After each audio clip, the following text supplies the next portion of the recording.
Um, I I don't drink anymore, and um, it's I spent 10 years between the age of 25 and 35 going to a lot of parties and doing a lot of crazy things, and um, and I'm happy that's all in the past. That's all I can say. I'm happy that's all in the past. Although nothing is ever completely in the past because you take your past with you wherever you go, right? So it doesn't it doesn't remain in the past. It makes you who you are. But um, it's very interesting. I'm always once you get outside of the alcohol is like a circle, and people are inside of the circle, and you don't ever see outside of the circle when there's alcohol. You only ever see what's inside of the circle. And once you stop drinking for however long it might be, a year or 2 years or um, 5 years as I did previously, once you're outside of the circle, the world is a completely different place. It's completely different. It's very interesting. I cannot say good or bad because that's perspective of the individual person.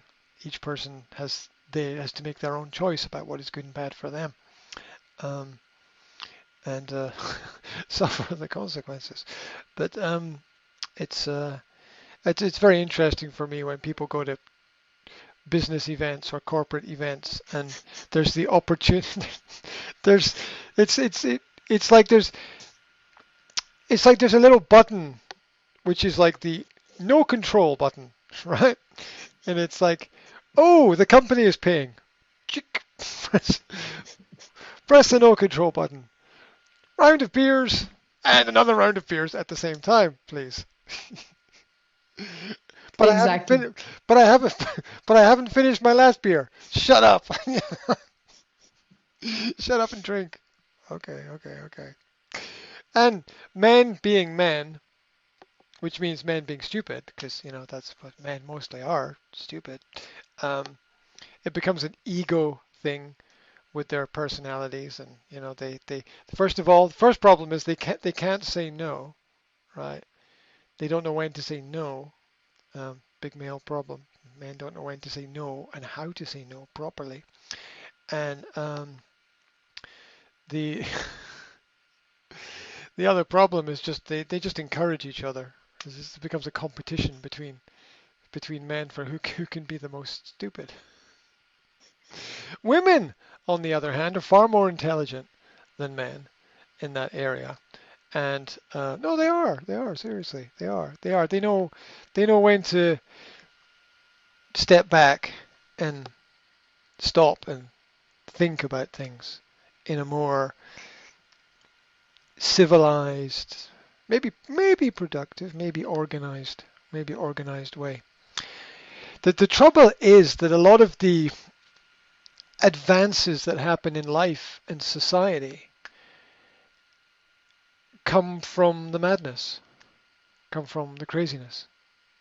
It's nice to have stability, and everybody needs that for sure. But if you remember one of the very, very first Apple advertisements, it was called Here's to the Crazy Ones. And it was celebrating all the crazy people in history and all the crazy things that they did to make society a better place. Um, and so they always say that there's a very thin line between genius and crazy, and it's very true. Um, um,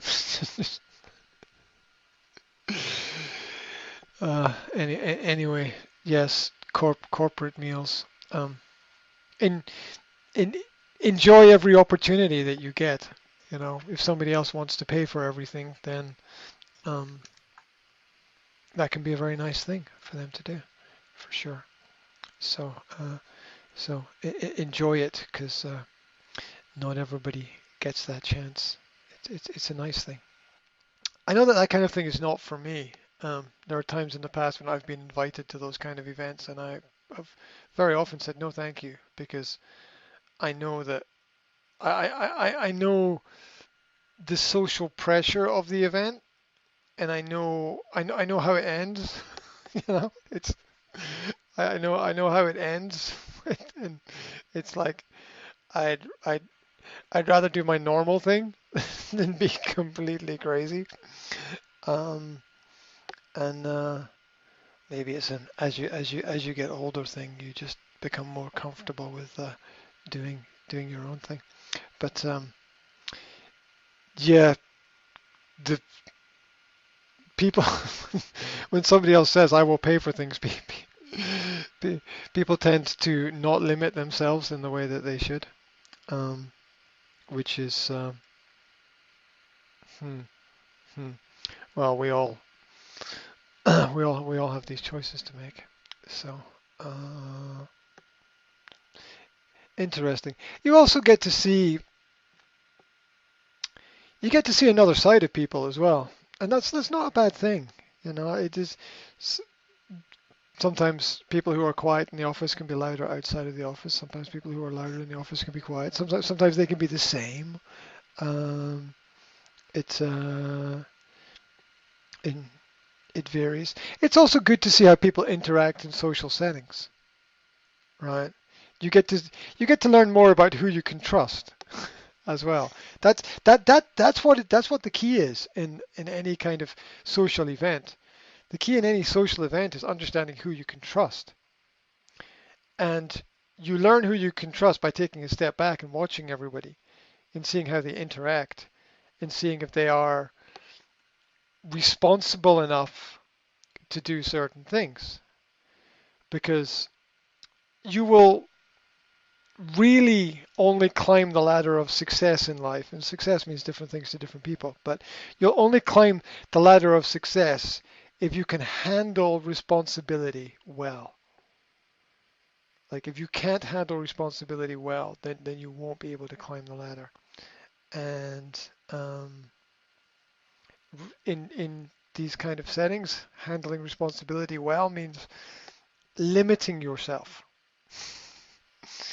uh, knowing where your borders are and where your boundaries are, and learning who knows where the borders and boundaries are and who doesn't. And trust comes from the respect of borders and boundaries in those kinds of situations.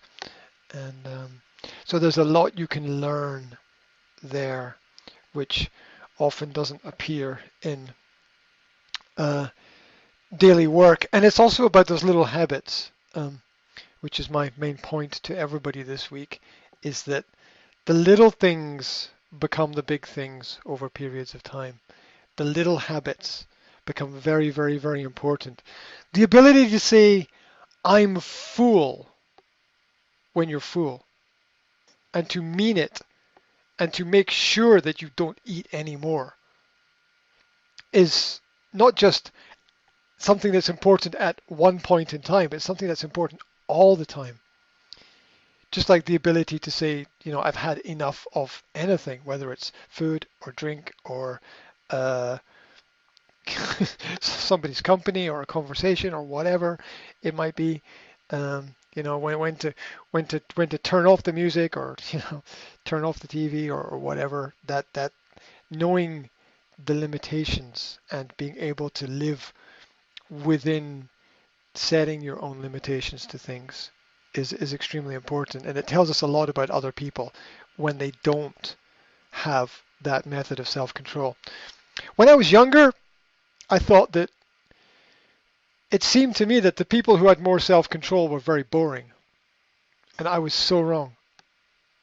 I was so wrong about that because it was the people who had more self-control that were able to walk away from the problems before the problems even started, and they were very smart.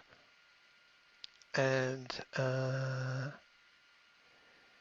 not everybody is smart, and the different kinds of smart as well. But um, You know, looking back at all of the people that I knew who took a step back from all of the craziness, they were all very smart. They were all very smart.